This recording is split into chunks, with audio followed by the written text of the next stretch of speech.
हमें हमारी प्यारी सी एमी दिखाई जाती है जो बहुत ही ज़्यादा परेशान थी। वो कहती है मुझे क्या करना चाहिए, क्या मुझे डिनर खाना चाहिए या फिर नहीं। तभी दरवाजे पे दस्तक होती है और वो कहती है कौन कौन है यहाँ पर। तो वहाँ से आवाज़ आती है हेलो मैं कैरल हूँ। तो वो दरवाज़ा खोलती है और कहती है वाह कैरल आप आई हैं। तो कैरल कहती है ओ तो लगता है आप मेरा वेट कर रही थी। तो फिर कैरल कहती है कि आपने डिसाइड किया कि आज आप किसके साथ खाना खाने वाली हैं। तो हमारी एमी कहती है वो अभी तो मैंने सोचा ही नहीं, मुझे तो इसके बारे में पता नहीं चला मैं किसके साथ खाना खाऊं। क्या मुझे भाई सिबरी के साथ खाना चाहिए, लेकिन मैंने कल तो उनके साथ खाना खाया था। तो क्या मुझे काउंट और लेडी के साथ खाना खाना चाहिए, लेकिन लमील के मोम और डैड तो कितने अच्छे हैं। तो कैरल कहती है हाँ आपको लॉर्ड और लेडी के साथ खाना खाना चाहिए। तो वो कहती है काउंट के साथ। तो वो कहती है हाँ, क्योंकि आपने उनके साथ तब से खाना नहीं खाया जब से आप यहाँ पर आई हैं, बस उसी दिन खाया था और वो लोग आपका इंतजार कर रहे हैं। और फिर कैरल कहती है लेकिन कहीं आप उनके साथ खाना खाने में अनकंफर्टेबल तो नहीं है। तो हमारी एमी कहती है बिल्कुल नहीं, ऐसा तो बिल्कुल भी नहीं है। तो हमारी कैरल कहती है फिर आप इतना झिझक क्यों रही हैं। तो वो कहती है नहीं मैं झिझक तो नहीं रही, बस मुझे लगता है मैं उनके लिए थोड़ा गैर आरामदा हो जाऊंगी। तो वो कहती है ठीक है आज तो मुझे अकेले खाना खाना चाहिए। तो तभी आवाज़ आती है एमी, और एमी जब वहाँ पर देखती है तो वहाँ राहुल और सिबरी थे। वो कहती है भाई और सिबरी ये लोग यहाँ पर क्यों आए हैं। तो वो कहते हैं हम तो आज तुम्हारे साथ खाना खाने के लिए आए हैं, आज हम तीनों खाना खाएंगे। तो कैरल कहती है लेकिन आपने कल तो उनके साथ खाना खाया था। तो सिबरी कहता है हाँ ये ठीक तो है, लेकिन तुम्हें ये सब कुछ बताने की जरूरत नहीं है। तो वो कहती है बिल्कुल नहीं, वो आज सर राहुल के साथ खाना खाएगी, एमी आज बिल्कुल भी अवेलेबल नहीं है। तो हमारा सिबरी कहता है क्या, और उसके एक्सप्रेशन सेम टू सेम हमारे लमील जैसे थे। तो वो कहता है तुम आखिर प्लान क्या करना चाहती हो। तो कैरल कहती है क्योंकि हमारी एमी वो आपके मोम और डैड के साथ खाना खाने वाली है। और पीछे से उसके मोम और डैड चेयर कर रहे थे। वो कहते हैं वाह अब तो हमारा टाइम आ गया। और वो कहती है ऐसा ही है ना मिस एमी। तो सिबरी कहता है कैरल ये तुम अपने में से बातें बना रही हो ना, उसने ये नहीं कहा ना। तो वो कहती है चलो जो भी है, लेकिन अगर तुम मेरे पेरेंट्स के साथ खाना खाना चाहती हो तो मैं भी साथ चलता हूँ। तो एमी कहती है हाँ हाँ आप चलें यहाँ पर। और फिर वो कहता है ठीक है तो हम तीनों इकट्ठे चलते हैं। और वो कहता है राहुल आप हमारे साथ चलेंगे। तो राहुल कहता है हाँ। और उसके बाद वो तीनों इकट्ठे जा रहे थे और सिबरी उसने एक हाथ से हमारी एमी का हाथ पकड़ा हुआ था और दूसरे हाथ से हमारे राहुल की व्हील चेयर। तभी दरवाजे पे जो स्पाई था वो कहता है सर क्या हुआ। तो वो कहता है कुछ नहीं, बस मैं अपने पेरेंट्स से मिलना चाहता हूँ क्योंकि आज हम सब लोग इकट्ठे बैठ के खाना खाने वाले हैं। तो वो कहता है ठीक है मैं मैसेज पहुंचा दूंगा। तब हमारा राहुल कहता है क्या कोई मसला तो नहीं होगा उनको हमारे साथ खाना खाने में। तो सिबरी कहता है नहीं नहीं कोई मसला नहीं होगा, वैसे भी हम इनिशिएटिव लेंगे तो ही अच्छा रहेगा ना। तो उस भाई आते हुए कहता है मैडम ने कहा है आप वापस चले जाएं। तो सिबरी कहता है क्या। तो वो कहता है मैं आपको बताना भूल गया, उन्होंने कहा है कि मिस्टर सिबरी सिर्फ आप वापस चले जाएं, बाकी दोनों आप अंदर आएं और उनके साथ खाना खाएं। तो सिबरी कहता है क्या मैं वापस चला जाऊं। तो राहुल कहता है सिबरी तुम ठीक तो हो। तो वो कहता है हाँ हाँ मैं ठीक हूँ, आप लोग जाएं और खाना खाएं, मेरी खैर है। और वो दोनों उसको देख रहे थे और वो लोग वहां जाते हुए कहते हैं ठीक है हम लोग अंदर जाते हैं। और दोनों को सिबरी की टेंशन हो रही थी। तब सिबरी बेचारा वो तो एम ही खड़ा था पीछे। तो सिबरी कहता है मैं उनका अपना बेटा हूं ना, तो उन्होंने मुझे क्यों बाहर निकाल दिया, मुझे क्यों नहीं खाना खाने दिया उनके साथ। और वो बड़ा ही सीरियस होकर ये कह रहा था। तो दूसरी तरफ हमें दूसरी सगी बेटी दिखाई जाती है हमारी हीरोइन लमील।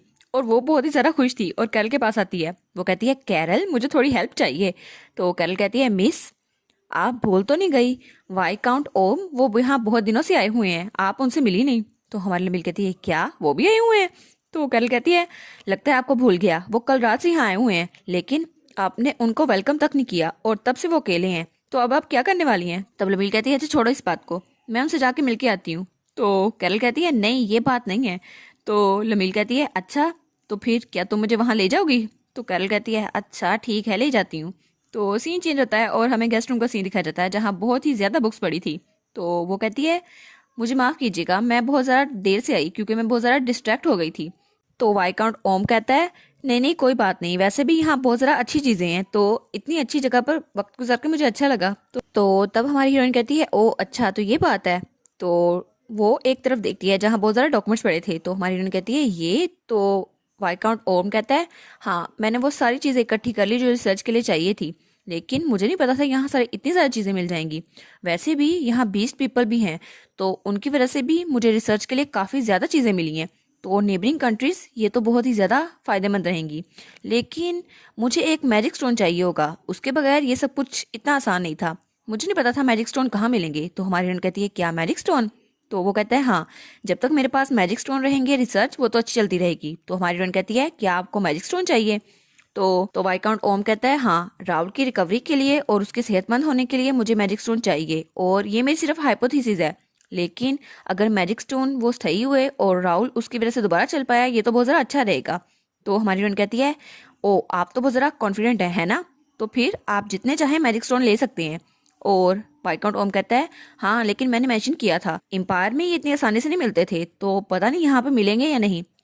तो हमारी हीरोइन कहती है आप फिक्र ना करिए, हमारे इलाके में मैजिक स्टोन की तो बहुत ज़रा आम है, और वैसे भी यहाँ पूरे इलाके को मैजिक स्टोन हमारी फैमिली ही सप्लाई करती है, तो शायद वेयर हाउस में कुछ स्टॉक पड़ा हो, आप इसे इस्तेमाल कर सकते हैं। तो वाइकाउंट ओम कहता है सच में मुझे नहीं पता था कि इतने ज़्यादा मैजिक स्टोन यहाँ मिल जाएंगे।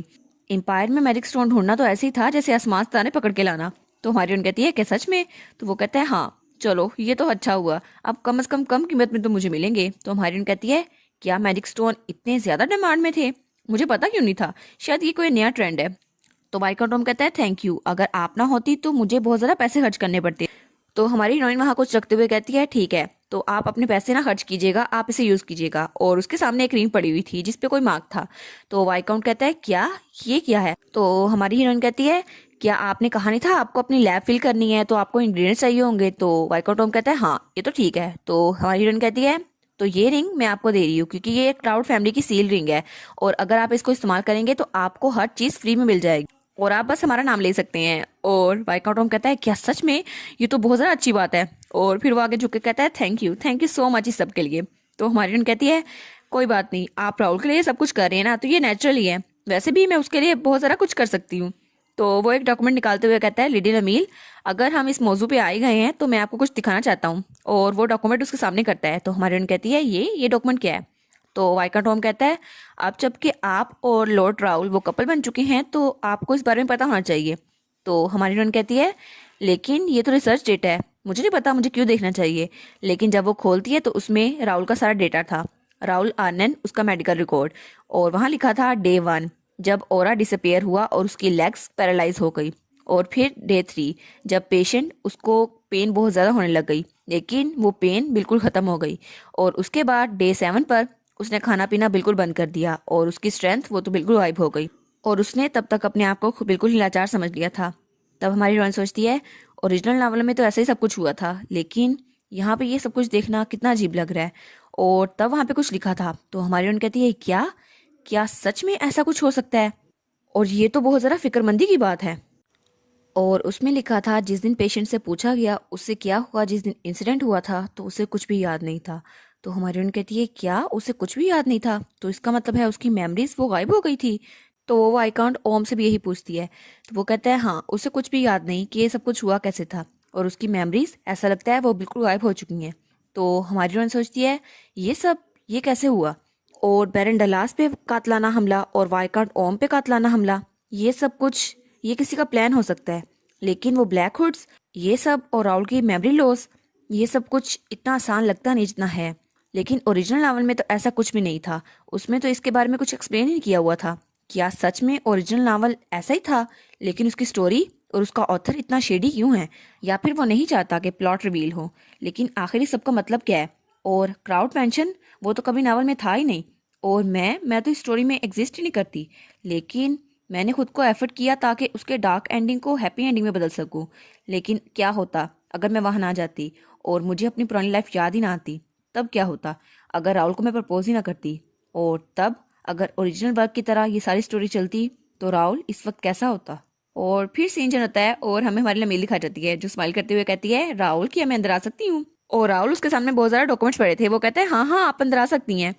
तब राहुल कहता है वैसे आपको खैर है आप यहाँ पर आई हैं? तो हमारी फ्रेंड कहती है नहीं कोई स्पेशल बात नहीं है, कल रात हमने डिनर नहीं किया था ना इकट्ठे, तो मैं सोच रही थी आज नाश्ता इकट्ठे कर लूँ। और वो सोचती है कितना ज़रा ऑकवर्ड है, हम लोग तो अलग अलग कमरों में रह रहे हैं। तो हमारा हीरो कहता है हाँ जैसा आपको ठीक लगे। तो हमारी फ्रेंड वहाँ बैठते हुए कहती है लेकिन आप इतनी सुबह सुबह क्या पढ़ रहे हैं? तो वहाँ पर हिस्ट्री की और मेडिसिन की बुक्स थी।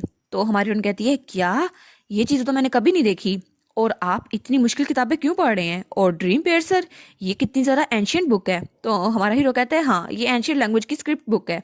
तो हमारी हीरोइन कहती है क्या एंशियंट लैंग्वेज की बुक? लेकिन आप ये सारी चीज़ें पढ़ के क्या करेंगे? तो हमारा हीरो कहता है कुछ नहीं, बस मैं चाहता हूँ कि जो लोग टी पार्टी पर आए क्राउड मेंशन में, मैं उनको थोड़ा एंटरटेन कर सकूं और मैं उनको थोड़ी स्टोरी सुना सकूं ताकि वो लोग एंजॉय कर सकें। तो हमारी हीरोइन कहती है स्टोरीज जिसे वो एंजॉय कर सके। तो हमारा हीरो कहता है हाँ ऑफ कोर्स, मैं उनके साथ सोशल कन्वर्सेशन में फैमिलियर होना चाहता हूँ, मैं नहीं चाहता वो लोग मुझे अजनबी समझे। और एडवांस में तैयारी करना ये तो अच्छा रहेगा है ना, ताकि हम लोग कंफर्टेबल हो सके। और वो हमारी हीरोइन की तरफ देखता है और कहता है क्या ऐसा हो सकता है कि इन्हें भी मेरी बात बुरी लगी हो। तब हमारी लमील कहती है क्या इसका मतलब है कि आप पूरी रात जागते रहे सिर्फ ये सब कुछ पढ़ने के लिए, तो आप थक गए होंगे है ना। तो हमारा राहुल कहता है नहीं, मैं इतना भी नहीं ज़्यादा थका। तो हमारी हीरोइन कहती है झूठ बोलना बंद करें। तो हमारा हीरो कहता है नहीं नहीं, मैंने थोड़ी सी झपकी ली थी, मैं सोया था। तो हमारी हीरोइन कहती है लेकिन मिस्टर राहुल नींद तो ज़रूरी होती है। तो वो कहता है नहीं, मैं ओवरडू नहीं कर रहा इसको, मैं बस थोड़ी सी मेहनत कर रहा हूँ और बस ये टी पार्टी हो जाएगी फिर मुझे आराम आ जाएगा। तो हमारी हीरोइन कहती है अच्छा ठीक है। तो हमारा हीरो कहता है ठीक है, मैं सच में चाहता हूँ ये एक सक्सेस हो। तो हमारी हीरोइन कुछ सोचती है और कहती है चलो मुझे बात समझ में आ गई, तो अगर आप चाहते हैं तो मैं भी आपकी हेल्प कर सकती हूँ। तो वो एक बुक पकड़ती है और कहती है ठीक है, तो मैं आपकी हेल्प करके ही रहूंगी। और वो बहुत ज़रा खुश लग रही थी। तो हमारे हीरो कहता है क्या सच में आप करेंगी। तो वो कहती है हाँ, मैं इसको ऑर्गेनाइज कर देती हूँ ताकि आपकी हेल्प हो सके। तो हमारे हीरो कहता है नहीं, इसको तो मैं हैंडल कर लूंगा। तो लिमिल कहती है आपको हेल्प लेनी चाहिए, वैसे भी हम फैमिली है ना, तो एक दूसरे की हेल्प करनी चाहिए। तो हमारे हीरो कहते हैं हाँ ये तो बहुत ज़रा अच्छी बात है। तो वो कहती है हाँ क्योंकि मैं आपकी वाइफ हूँ ना, तो मुझे आपको असिस्ट करना ही होगा। और वो बड़ी प्यार से कह रही थी। तो हमारा हीरो कहता है ये बात तो सेंस बनाती है। तो लमील कहती है ठीक है, आप बस मुझ पर ट्रस्ट करें। और उसके बाद वो हिस्ट्री की बुक्स को ऑर्गेनाइज कर रही थी और फिर उसके लिए खाना लेके आई थी। और फिर बुक्स को अरेंज करते करते वो तो बहुत ज़रा बोर हो रही थी और राहुल स्टडी कर रहा था। तभी पूरा दिन गुजर जाता है और रात का टाइम आ जाता है और हमारी हीरोइन वो तो बड़े आराम से सोई जा रही थी और उसका तो मुंह भी खुला था। तो राहुल सोचता है ये तो बहुत ज़्यादा थक गई होंगी, अभी इनको नींद आ गई है, लेकिन इससे पहले मैं इन्हें जगाऊं, मुझे ये सब कुछ ख़त्म करना होगा। तो फिर वो डॉक्यूमेंट्स की तरफ देखता है और फिर हमारी हीरोइन की तरफ देखता है और लमील उसको सोती हुई बहुत ज़्यादा प्यारी लग रही थी। और तभी हमारे लमील की आंख खुलती है और वो अंगड़ाई ले रही थी। तो हमारा हीरो जल्दी से अपना मुंह उधर कर लेता है। तो हमारी हीरोइन कहती है क्या मैं सो गई थी, लेकिन मैं सोई क्यों। तो वो कहती है मुझे माफ़ कीजिएगा राहुल, मैं भूल गई थी, मुझे तो काम करना था। तो राहुल कहता है ओ मिस लमील, तो माफ़ कीजिएगा मैं थोड़ी देर के लिए सो गया था। तो हमारी हीरोइन कहती है क्या। तो हमारा हीरो कहता है बस मेरी आंख लग गई थी ना। तो हमारी हीरोइन सोचती है चलो अच्छा है, अकेली मैं नहीं सोई थी, ये भी सो गए थे, चलो अब मुझे शर्मिंदगी नहीं होगी। तो फिर वो कहती है आप पूरी रात जागते रहे थे, तो अगर आप सो गए तो कोई बात नहीं। तो हमारा हीरो सोचता है चलो अच्छा हुआ इन्होंने नोटिस नहीं किया, ये कितना ज़रा क्यूट है। तो वो कहती है ऐसा लगता है सारी प्रिपरेशंस हो गई हैं, तो आप अब थोड़ा सा रेस्ट कर लें। तो तब हमारा राहुल कहता है बाय द वे क्या आपको पता है मुझे किस बारे में होशियार रहना चाहिए। तो हमारी हीरोइन सोचती है नहीं कोई खास बात तो मुझे याद नहीं आ रही, लेकिन वो सब लोग ठीक ही हैं, बस आपको अगर कोई चैलेंज करने की हिम्मत करेगा तो मैं खुद उसे हैंडल कर लूँगी। तो राहुल हंसते हुए कहता है हाँ ठीक है, ये बात तो ठीक है।